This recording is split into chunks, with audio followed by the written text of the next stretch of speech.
Multiple people shot. There are many questions this morning about what led to a deadly shooting at an ice field office in Dallas. Authorities say the gunman fired multiple rounds at the facility from a nearby rooftop Wednesday morning. Si pueden escuchar, so you hear the gunshots. Yeah. Denise's Robleto was in the parking lot waiting for her mother, who was inside, when she heard the gunfire and started recording on her phone. I was with my sister praying. God help us, she said.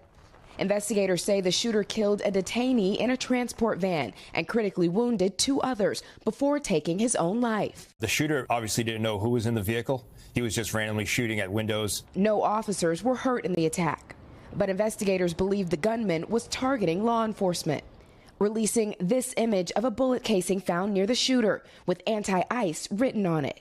Photos released by DHS also show bullet holes in a window and an American flag inside the facility. Multiple senior law enforcement officials identifying the suspected shooter as 29-year-old Joshua Jahn.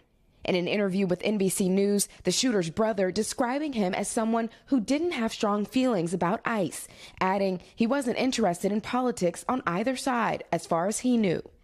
President Trump blaming the shooting on what he called radical left Democrats, constantly demonizing law enforcement and comparing ICE officers to Nazis. If your political rhetoric encourages violence against our law enforcement, you can go straight to hell. This morning, the mayor of Dallas calling for peace and unity. To support one another, help us all get through this very difficult time, not just in our city, but in our country. Priscilla, at this point, what more do we know about the suspect or even his background?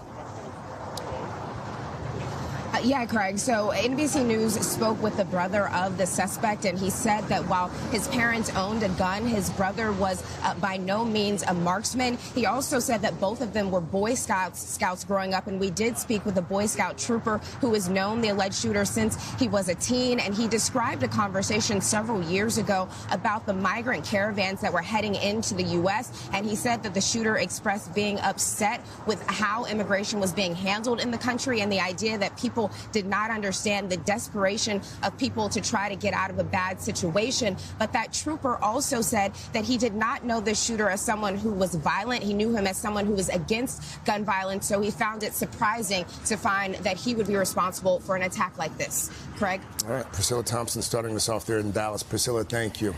Hey, thanks for watching. And don't forget, you can catch the Today Show every morning on NBC or take Today when you're on the go. Just follow the Today podcast on Apple Podcasts, Spotify, or wherever you listen.